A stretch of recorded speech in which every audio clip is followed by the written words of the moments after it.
Самая почитаемая река на Земле. От истоков до океана, на пути длиной в 2500 километров, река протекает через центры материальной и духовной культуры Индии. Говорят, что искупаться в водах Ганга значит очистить душу. Умереть на берегу реки означает заслужить дорогу на небеса. Духовное влияние Ганга соотносится с физической мощью реки. Река и ее притоки снабжают водой 500 миллиарда человек. Но сегодня приближается кризис, который может превратить эту реку жизни в реку смерти. По мере того, как растет население Индии, загрязнение, вызванное человеком, оскверняет воду, которой люди поклоняются. Каждый год река отравляет более 1 миллиона детей. Сегодня, несмотря на святость, Ганг нельзя называть чистой рекой.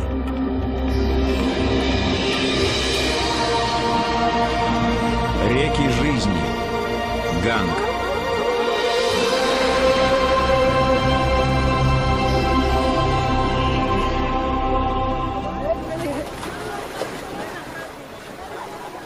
Ни одна река на Земле не имеет такого влияния на местное население, как Ганг. Для миллионов индусов эта река – линия жизни, единственный источник пресной воды. Для исповедующих индуизм Ганг также является земным воплощением богини Ганги. Воды реки считаются настолько сильными, что даже одна капля может очистить тело от грехов. На протяжении тысячелетий эта река составляла основу индийской культуры и верований. Для людей это мать, которая дарит им вечное спасение. Но в последнее время количество и качество воды в реке находятся под угрозой. В то время как тают гималайские ледники, питающие реку, с каждым днем растет и уровень загрязненности воды. Возможно, для следующего поколения река не только станет слишком грязной, она может прекратить свое существование. Сегодня люди Индии стоят перед лицом величайшей проблемы в истории Ганга. Как очистить реку, которая сама является для них воплощением чистоты?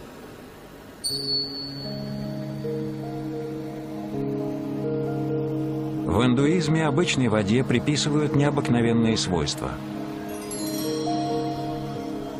Тысячи индусов, ежедневно поливая себя водой, совершают ритуал омовения, чтобы очиститься от грехов, скопившихся в течение дня. Когда вода движется, это считается даже более ценным, так как она уносит с собой всю грязь. Все основные реки Индии считаются священными. Но река Ганг – самая священная из всех.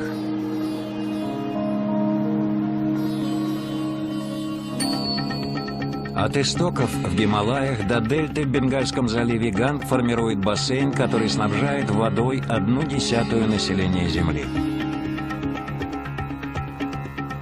Согласно древним индуистским текстам, река Ганг изначально текла на небесах. Когда-то она согласилась сойти на землю, чтобы забрать прах умерших и помочь живущим очиститься. Чтобы спасти мир от последствий падения реки, индуистский бог Шива спустил ее по своим волосам. Сегодня культ поклонения сосредоточен вокруг того места, где, как говорят, произошло это мистическое событие. Ганготри, расположенный у подножия Гималаев, является первым городом, через который проходит Ганг на своем пути от гор до океана. Также считается, что он стоит на том месте, где река Ганг спустилась с небес на землю. Зимой Ганготри – пустынный городок, покрытый снегом. Но как только лед стаивает и открываются дороги, сюда приезжают тысячи паломников.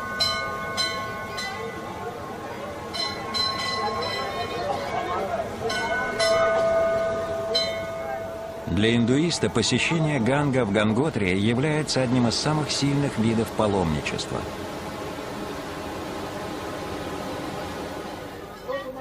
Достичь Ганготри, который находится на высоте 3000 метров, непростая задача.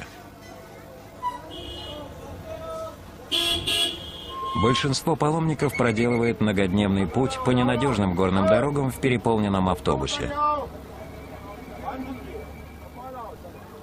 Когда в конце концов они ступают на землю, первое, что приходит им на ум, это река, которую они называют Мать Ганга. Они завершают свое паломничество, искупавшись в ледяном потоке. Поскольку богиня Ганга пришла очистить прах человечества, эти паломники верят, что река удалит и их грехи. Считается, что здесь, где река быстра и чиста, ее очищающая сила особенно велика.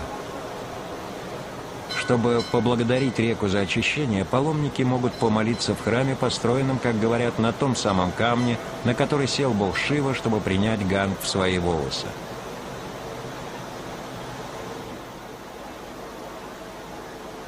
Некоторые паломники нанимают священников, чтобы провести частное богослужение.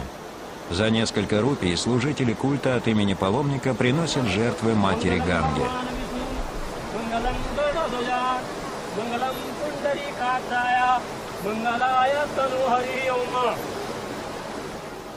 Усилие, необходимое, чтобы достичь Ганготри, означает, что только преданные паломники готовы предпринять долгую поездку на автобусе. Но самые преданные не едут на транспорте. Они проделывают весь путь пешком. Я пришел из Бенареса. Это очень далеко. 1000 километров отсюда. Весь путь я прошел пешком. Это заняло 3 месяца. У меня совсем не было денег. Я просил подаяния и так смог дойти сюда. Нанинат Садху, что в переводе означает «добродетельный человек». Он один из 4 миллионов индийских садху, отрекшихся от реального мира и посвятивших свою жизнь созерцанию Бога. Для этих людей паломничество – образ жизни, а тяжелый путь до Ганготри – знак их преданности. Некоторые садху, живущие на милостыню и пожертвования, носят оранжевую одежду, которая символизирует отказ от земных ценностей. Некоторые, как Нан, в знак отречения покрывают себя пеплом. Для садху посещение Ганготри является важнейшей частью пути поклонения божествам, среди которых богиня Ганга является одной из самых важных. Каждое утро я встаю, совершаю омовение и утренние ритуалы, потом наношу пепел. Я молюсь Матери Ганге и за людей. Затем, поев и выпив воды, после вечерней молитвы я должен лечь спать. На следующее утро в 4 часа я встаю и снова совершаю омовение. Так и должен жить человек в Ганготри.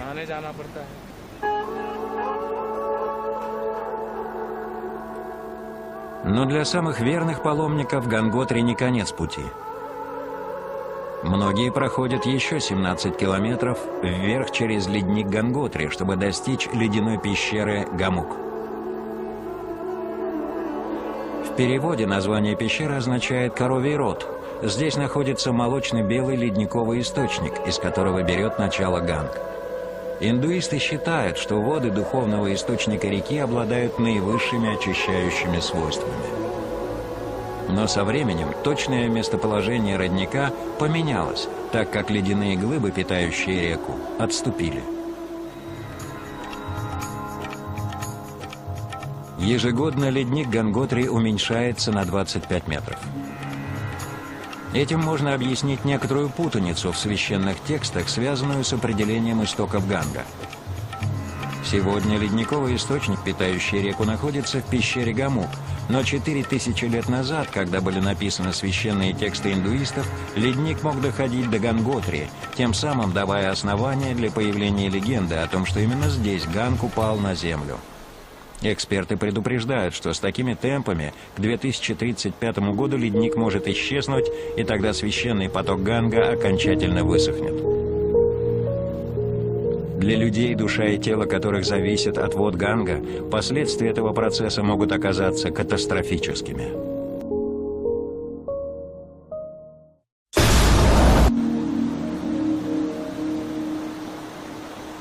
После Ганготри Ганг, оживляя землю, спускается через труднопроходимые горы Северной Индии. В этих отдаленных бедных регионах река является единственным источником пресной воды. В стране, которая переживает острую нехватку питьевой воды, это величайший дар, который может преподнести Ганг. Далее на своем пути река обеспечивает водой еще большее количество людей. Воду из реки качают томимой жаждой города. Сегодня река Ганг и ее притоки поддерживают половину населения Индии.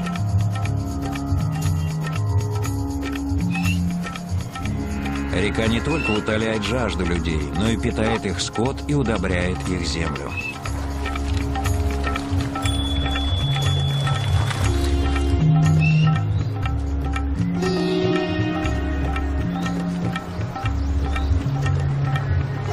С Гималаев вода несет насыщенный минералами осадок, который отлагается в долинах реки и создает плодородную почву.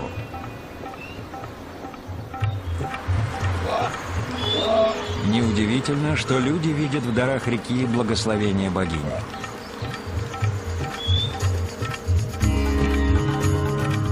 Вниз по течению от Ганготри на расстоянии в 225 километров находится город Харидвар.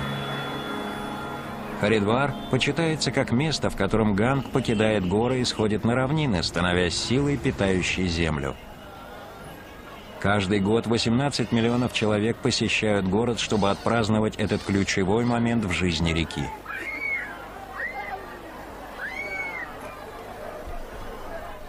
По крутым берегам реки цепочкой тянутся специальные ступени, гхаты, которые облегчают спуск для омовения. Но тот, кто войдет в воду, подвергает себя опасности. В этом месте, где Ганг из горного потока становится мощным водным путем, течение особенно сильное. Каждый год стремительные воды уносят несколько человек. Но именно сюда, из-за скорости воды, чтобы совершить омовение, стекаются паломники. Быстрое течение служит доказательством чистоты и свежести реки, спустившейся с гор.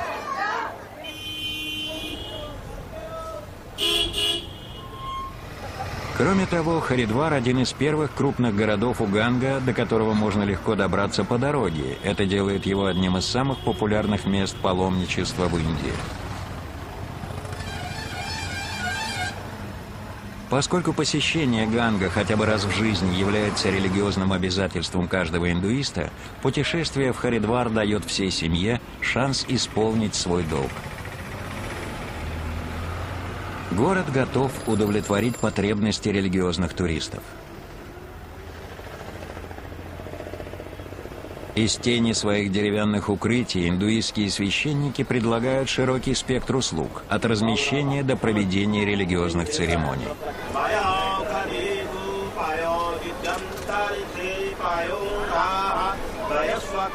Особенно важным для индуистских семей является ритуал мундан – бритье головы, которое осуществляют на 1-м или 3-м году жизни.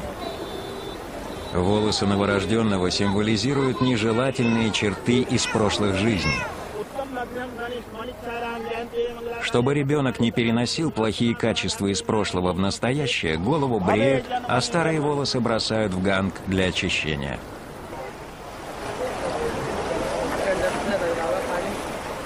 Семьи проходят огромное расстояние, чтобы провести церемонию мундан для их ребенка на берегу Ганга.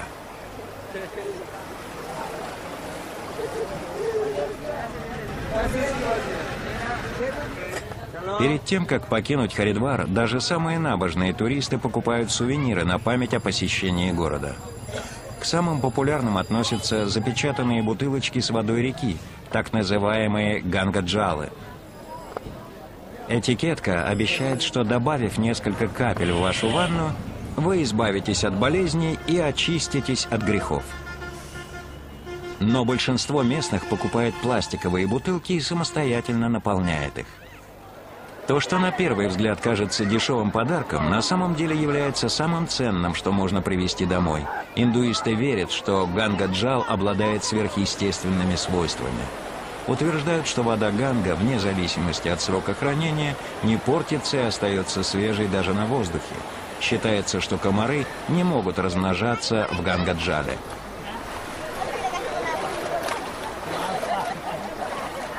Паломники верят, что река обладает такой силой, так как является земным воплощением богини Ганги. Но некоторые ищут научное объяснение. Ниже по течению от центральных гхатов группа исследователей из Института малярии под руководством доктора Дуа берет образцы воды Ганга для анализа. Изучив точный состав образцов, команда доктора Дуа обнаружила, что Ганга-Джал действительно обладает уникальными свойствами. Это правда, что в Ганга-Джале уровень растворенного кислорода выше по сравнению с водой из других местностей. Во-первых, это связано с быстрым течением реки, а во-вторых, с турбулентностью воды. Мы считаем, что именно турбулентность является причиной повышенного содержания растворенного кислорода. Ученые полагают, что именно повышенное содержание кислорода в Ганга-Джале препятствует размножению бактерий. Это объясняет, почему вода так долго сохраняет свежесть. Но сегодня проекты по возведению плотин и забору воды меняют направление течения реки, угрожая свойствам воды, позволяющим ей самостоятельно очищаться. Мы знаем, что при постройке плотин движение воды замедляется и увеличивается потенциал размножения комаров. Как только вода становится стоячей, размножение комаров автоматически растет. Поэтому мы проводим исследования в регионе Харидвар. Мы опускаем личинки комаров в воду, чтобы посмотреть, размножаются ли они в ней. Мы проверяем это в наших лабораториях. Теперь мы считаем, что в Ганга-Джале все же происходит размножение комаров. Исследования доктора Дуа не только разрушают миф о том, что комары не могут размножаться в Ганга-Джале, это также ключ к ужасному кризису, который угрожает реке сегодня. По мере того, как усиливается опасность кризиса, растут противоречия между верой в священную чистоту реки и реальным состоянием воды.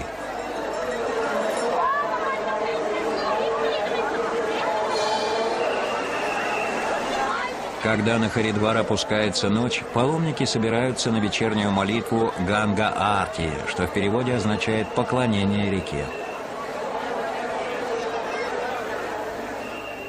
Этот ритуал означает прославление животворящей силы Ганга, которую река несет далее, чтобы удобрить землю. Но красоте ритуала противоречит горькая ирония реальности. Поскольку Харидвар – точка, в которой Ганг становится мощной рекой, он также является местом, где река жизни начинает мучительную борьбу за выживание против загрязнения и отходов современного мира.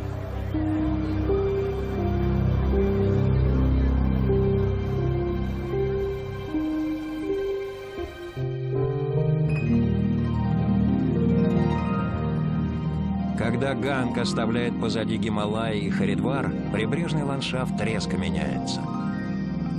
Эти низко расположенные регионы, известные как долина Ганга, являются самыми насыщенными производством и густонаселенными районами Азии. Земля обязана своим плодородием Гангу, так как принесенный рекой ил создает богатую почву, дающую хороший урожай. Заливные луга, которые производят почти половину запаса пшеницы и риса, кормят Индию.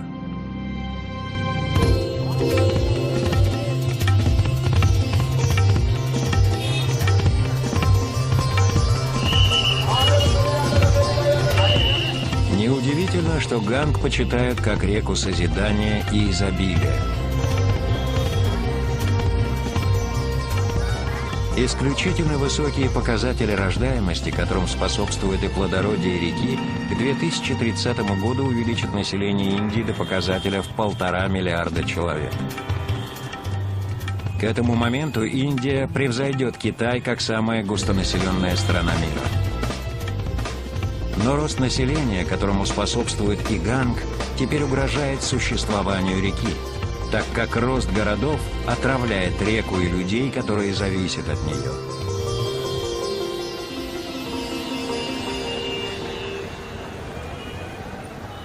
Канпур, расположенный в центральной части Гангской равнины, является первым мегаполисом на пути реки.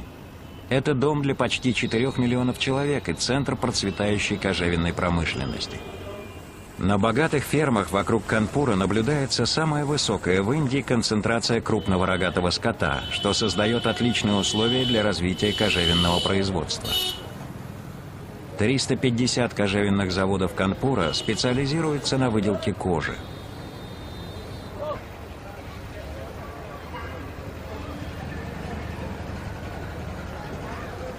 Но несовершенное планирование означает отсутствие эффективной системы переработки промышленных отходов. Серные испарения заводов угрожают здоровью тех, кто живет и работает здесь. В этом городе очень высокий уровень заболевания дыхательных путей.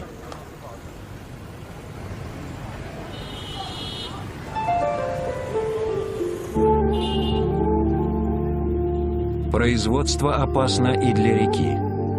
Большая часть побочных продуктов кожевенной индустрии попадает в Ганг.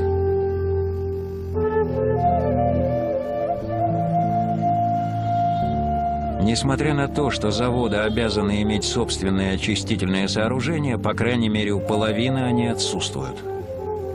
Все виды отходов, начиная с туш животных до токсичных потоков, отягощенные канцерогенными химикатами, по 4 основным каналам стекают в реку. Мадарпур – это рыбацкая деревня в нескольких километрах от кожевенных производств Канпура, вниз по течению. Существование местных жителей зависит от реки.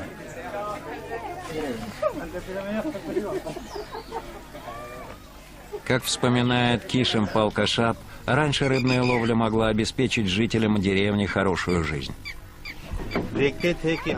Мы часто смотрели, как наши старики ловили здесь рыбу, им приходилось везти ее на повозках, запряженных буйволами. Такая тяжелая, длинная, она была, весила по 20 килограммов.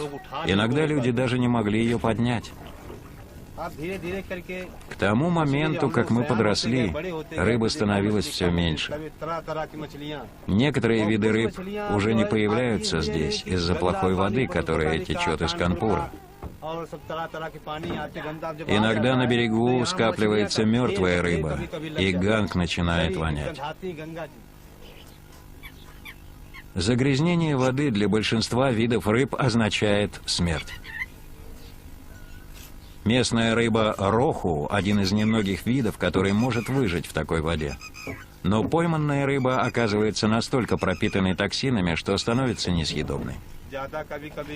Иногда мы думаем, хорошо, нам нечего есть, приготовим это.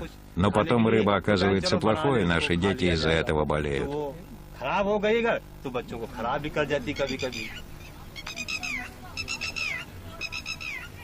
Люди деревни Мадарпур слишком хорошо знают, как загрязнение отравляет реку. Но они не могут укрыться от смертельного воздействия загрязнения. Они живут за счет реки. Когда мы уходим ловить рыбу, нам остается пить только эту воду. Но когда ты набираешь воды из реки, она плохо пахнет, и в ней плавает животный жир. Твои руки воняют, и это отвратительно.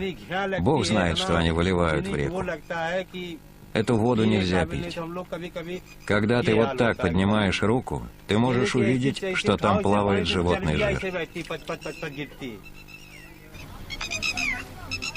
Сегодня река стала настолько грязной, что люди уже не могут прожить рыбной ловлей. Чтобы выжить, им, как Кишему, приходится заниматься фермерством. Но вода, которой поливают зерновые, отравляет и землю.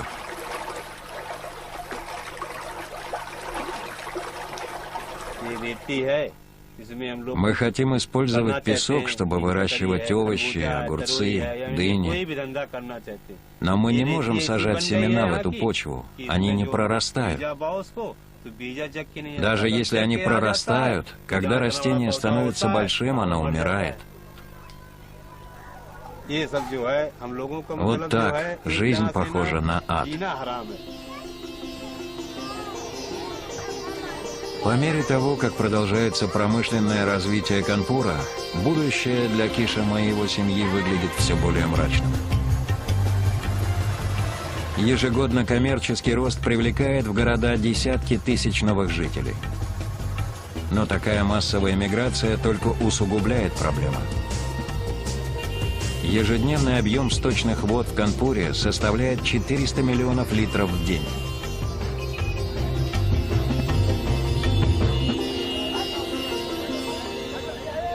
Слабое планирование является причиной того, что очистительные заводы не справляются с переработкой отходов, в результате отходы сбрасывают прямо в Ганг.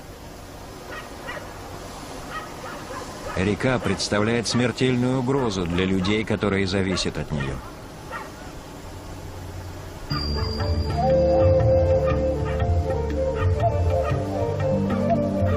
Нигде эта проблема не стоит так остро, как в священных гхатах, куда местные жители приходят совершать ежедневный ритуал омовения. Даже здесь Ганг считается святой рекой, и купание в его водах предполагает очищение тела от грязи. Но сегодня более вероятным является другой исход.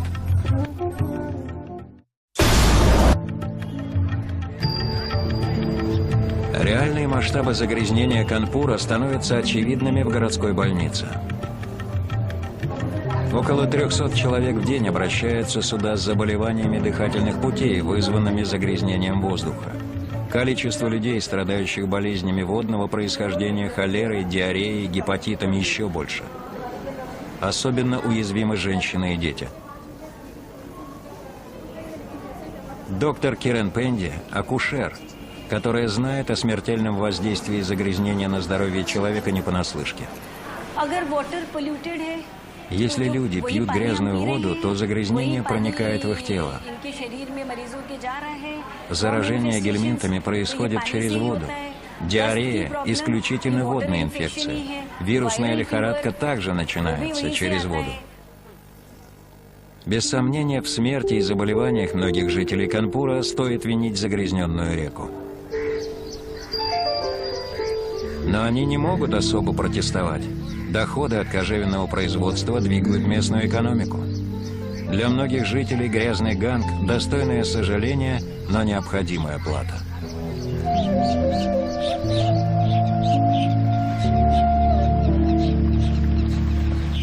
Но ниже по течению есть города, для экономики которых главным фактором является паломничество. Здесь загрязненный Ганг представляет огромную проблему.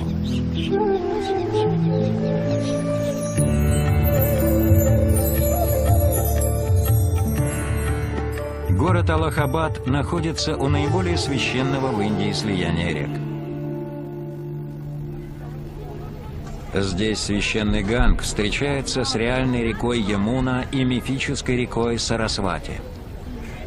Согласно индуистской мифологии, во время сражения богов и демонов за эликсир бессмертия несколько капель было пролито на место слияния рек.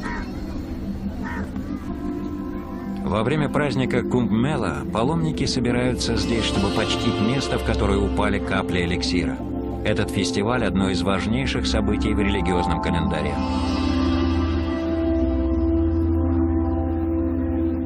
На 45 дней фестиваля Аллахабад преображается, здесь собирается 70 миллионов верующих, чтобы посетить, возможно, самое большое собрание людей на земле. Главное событие праздника – королевское омовение, во время которого паломники направляются к кромке воды, чтобы совершить уникальный ритуал в честь матери Ганги. По легенде, когда богиня согласилась освободить человечество от грехов, она спросила, кто потом очистит ее. Предполагалось, что это сделают садху, которые, совершив омовение во время Кумб-Мелы, впитают в себя грехи, накопившиеся в реке, и снова очистят ее. Стремление достичь реки первым, чтобы очистить богиню, было настолько сильно, что раньше огромная толпа людей устремлялась к реке. Но в 2007 году события приняли иной оборот, так как большинство признанных при жизни святыми людей готово было бойкотировать фестиваль. Испытывая отвращение к загрязнению и горам мусора, плавающего в реке, они отказались совершить омовение, пока местные власти не очистят воду. Некоторые даже угрожали массовым самоубийством. Эти протесты обозначили критический момент в истории реки. Даже садху почувствовали, что они не могут и дальше игнорировать противоречия между их религиозными взглядами и реальным состоянием воды. Чтобы смыть грязь подальше от главных гхатов, власти, напуганные общественными волнениями, открыли плотину выше по течению. Меры подействовали, садху успокоились, и фестиваль продолжался. Но участники фестиваля осознали новое положение дел, то, что, несмотря на святость, Ганг совсем не является чистой рекой.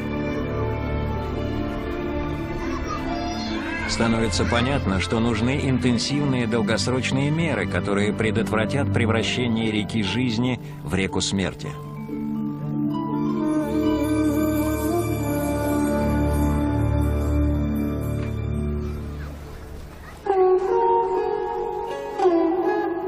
Через 150 километров по течению от Аллахабада Ганг достигает города Варанаси. В этом, самом священном из мест, реке угрожает страшный кризис.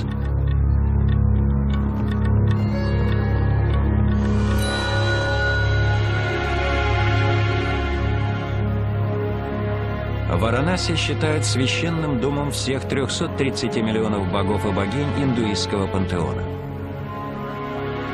Кроме того, город стоит в месте, где река делает поворот на север, в направлении истоков. По легенде, река влюбилась в Варанаси и чуть было не отказалась продолжать путь к океану, только чтобы остаться в городе. Город является наиболее важным центром паломничества в Индии. Индуисты верят, что те, кто будут кремированы и чей прах бросят в Ганг в Варанаси, заслужат вечное спасение.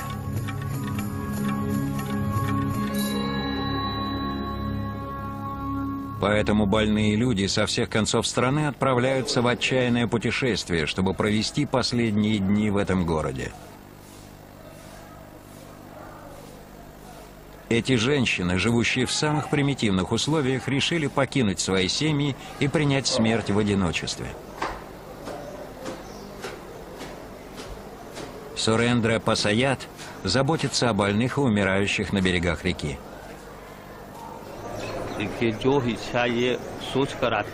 Старики, которые приходят в Варанаси, думают, если я уйду от семьи, я найду Бога.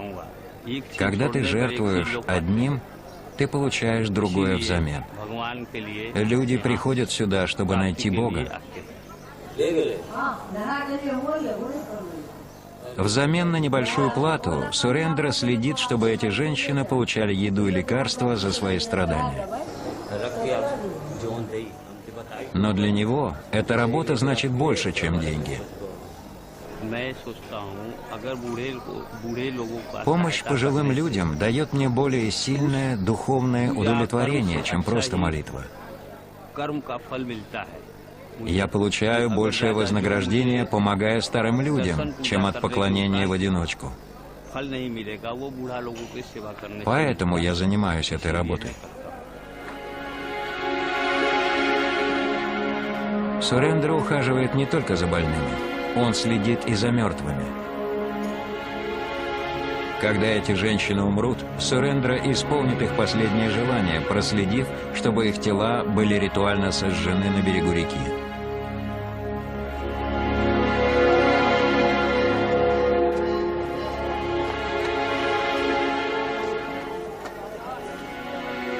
Основным местом кремации является Маникарника-Гхат, самое священное место в городе святых. Работа на этом заводе смерти – грязное и опасное занятие. Те, кто день и ночь следят за кострами, принадлежат к особой социальной группе или касте, известной как неприкасаемые. В традиционном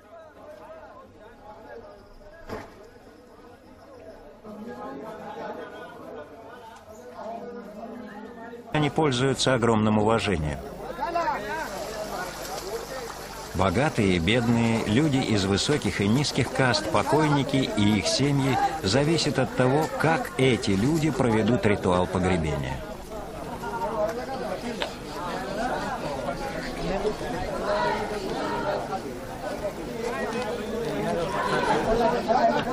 Существуют пакеты услуг даже для мертвецов. Дрова, ладан и рабочая сила, необходимые для полной кремации, могут быть куплены за 950 рупий, примерно 20 евро. Когда стоимость согласована, служители смерти приступают к работе. Сначала взвешивают дерево для погребального костра, на который разместят тело. Тело зажигают от вечного пламени, которое, как предполагается, горит испокон веков. Тем временем самому близкому родственнику покойного, обычно старшему сыну, бреют голову в знак его скорби.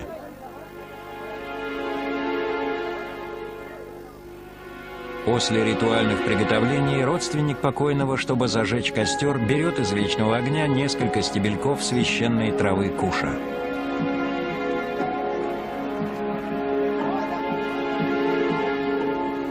Тело горит, и огонь переправляет покойного на небеса. Непосвященным общественная природа этой церемонии может показаться жуткой. Но по представлениям последователей индуизма, этот праздничный ритуал должен проходить именно публично. Родственники покойного редко плачут, наблюдая, как душа их мертвеца переходит в загробный мир. Считается, что беременные женщины и умершие дети безгрешны. Они не нуждаются в очищении через кремацию, и их тела пускают прямо по воде.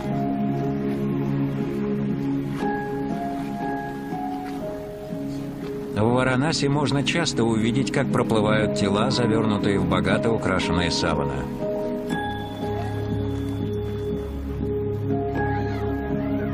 Противоположный городу берег также заполнен человеческими останками.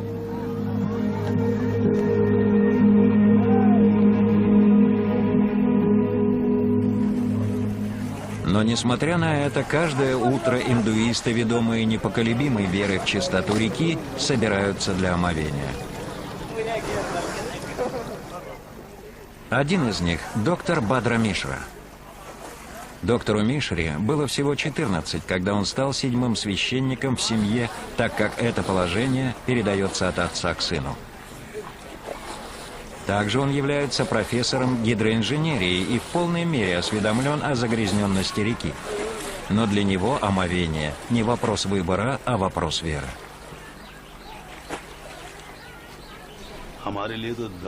Священные тексты сообщают, что посещение богини, прикосновение к ней, купание, утоление жажды ее водами очищает от грехов.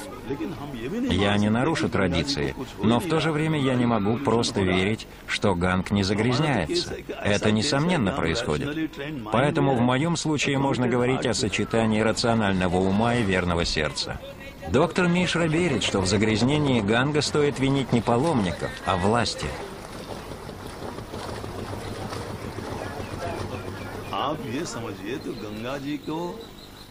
Мнение, что именно паломники загрязняют реку, не стоит обсуждения. Гангу вредят люди. Люди, которые контролируют функционирование городов и заводов. И те, кто сбрасывает промышленные отходы многих заводов в реку. Мы считаем это главным источником загрязнения. 95% загрязнения происходит таким образом.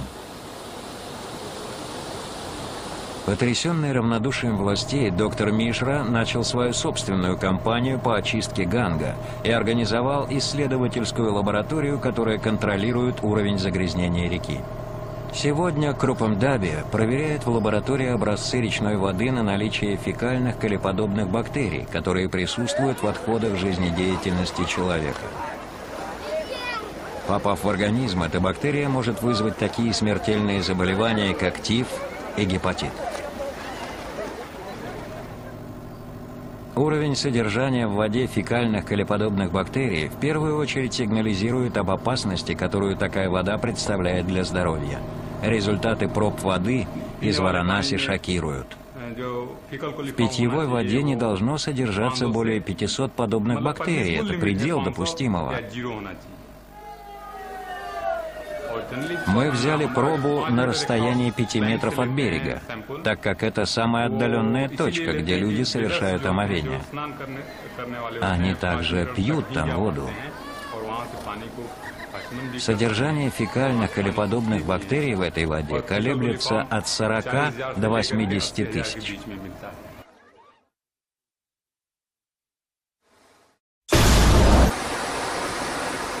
Сегодня каждую секунду более 1 миллиона литров сточных вод сбрасывается в Ганг. Самая главная проблема в Варанаси – это слаборазвитая инфраструктура. Этот город с населением более чем в 3 миллиона человек часто страдает от нехватки электроэнергии. Без электричества перестают работать насосы очистительных сооружений, и сточные воды попадают прямо в Ганг. Проблема отходов в Варанаси настолько серьезна, что обычные люди бессильны что-либо изменить. Но, следуя естественному желанию помочь Гангу, они делают все, что в их силах. Каждое утро эти люди собираются на берегу реки, чтобы голыми руками очистить ее от мусора. Венки, цветы, пластик, одежда. Мы все это собираем в лодку. Потом отвозим весь мусор на другой берег, где его съедают собаки и вороны.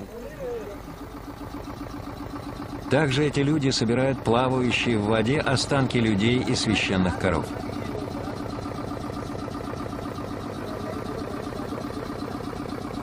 Но их усилия всего лишь капля в океане. Конечно, мы чувствуем, что никакого загрязнения быть не должно. Мы стараемся, чистим, но загрязнение продолжается. Сколько мы можем очистить? Тех, кто чистит, всего несколько человек, но Бог знает, сколько тех, кто загрязняет воду.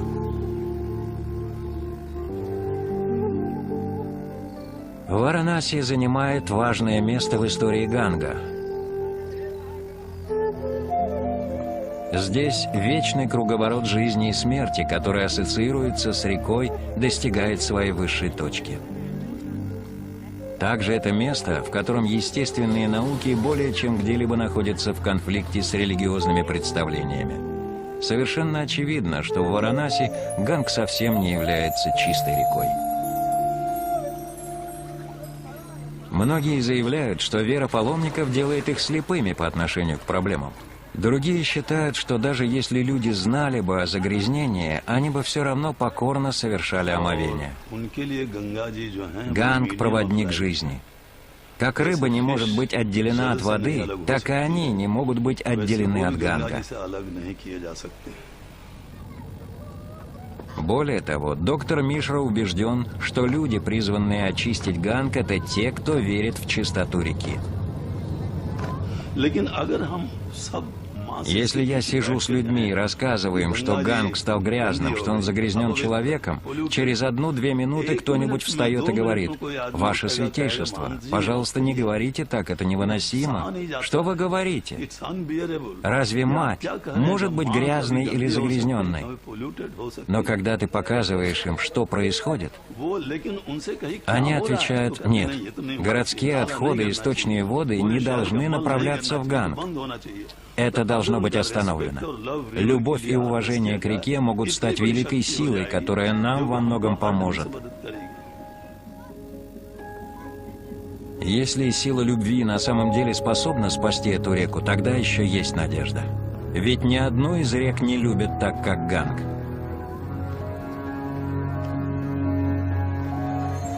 Возможно, 4000 лет веры в чистоту этих вод смогут преодолеть 50 лет пренебрежения. Но загрязнение – только одна из проблем, связанных с рекой. Поскольку ледник, который питает реку, продолжает уменьшаться, существует реальная опасность, что большая часть питающих Ганг вод иссякнет. Индия же сегодня нуждается в реке больше, чем когда-либо. Поскольку население продолжает расти, объем воды, доступный для каждого человека, быстро снижается. Предполагается, что к 2020 году потребности Индии в воде могут превзойти все запасы. Чтобы спасти реку и защитить будущее людей, нужны коренные перемены. Сегодня Индия стоит перед проблемой, как это сделать.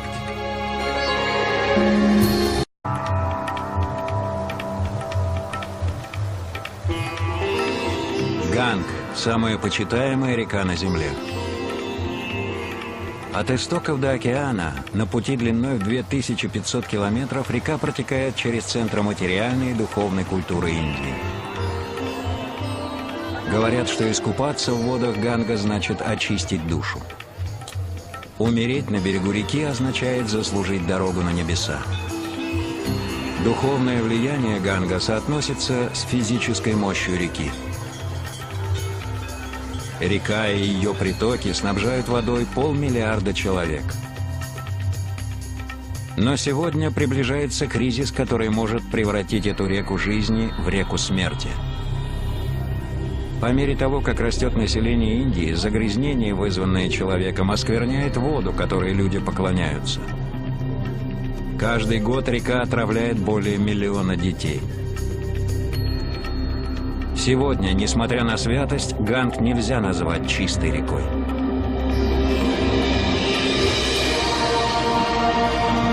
Реки жизни. Ганг. Текстом река Ганг изначально текла на небесах.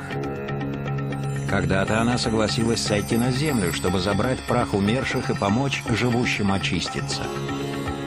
Чтобы спасти мир от последствий падения реки, индуистский бог Шива спустил ее по своим волосам.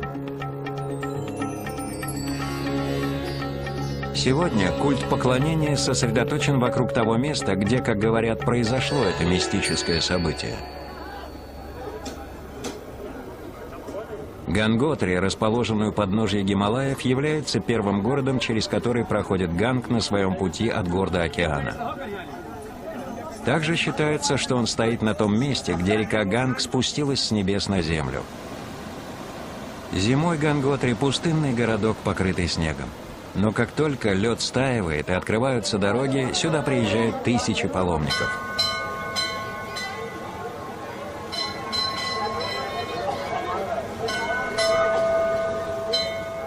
Для индуиста посещение Ганга в Ганготри является одним из самых сильных видов паломничества.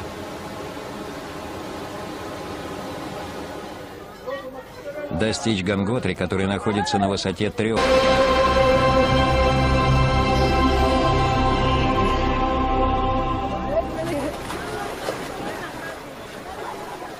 Ни одна река на Земле не имеет такого влияния на местное население, как Ганг.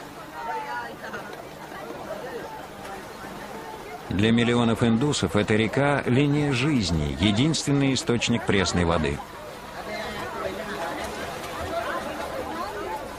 Для исповедующих индуизм Ганг также является земным воплощением богини Ганги. Воды реки считаются настолько сильными, что даже одна капля может очистить тело от грехов.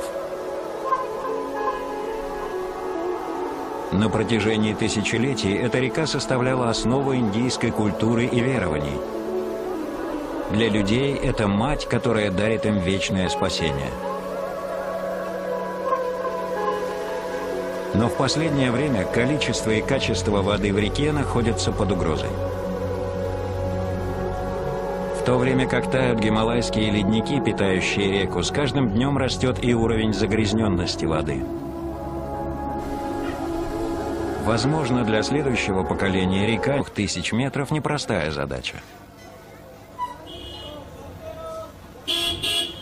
Большинство паломников проделывает многодневный путь по ненадежным горным дорогам в переполненном автобусе.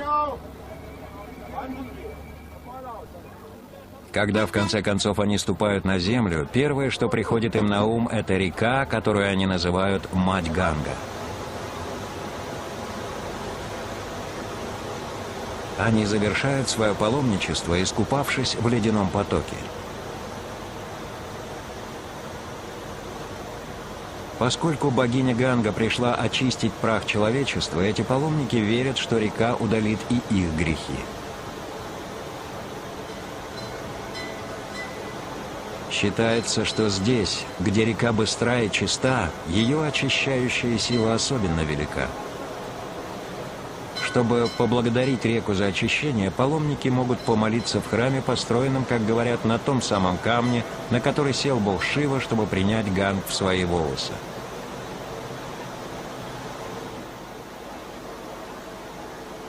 Некоторые паломники нанимают священников, чтобы провести час, не только станет слишком грязной, она может прекратить свое существование. Сегодня люди Индии стоят перед лицом величайшей проблемы в истории Ганга. Как очистить реку, которая сама является для них воплощением чистоты?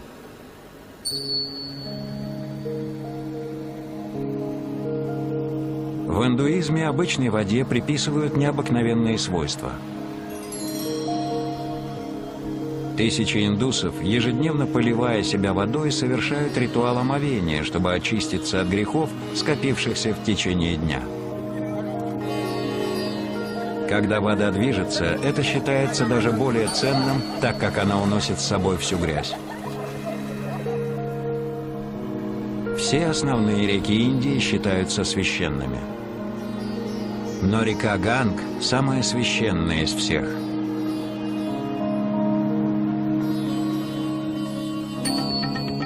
От истоков в Гималаях до дельты в Бенгальском заливе Ганг формирует бассейн, который снабжает водой 1/10 населения Земли. Согласно древним индуистским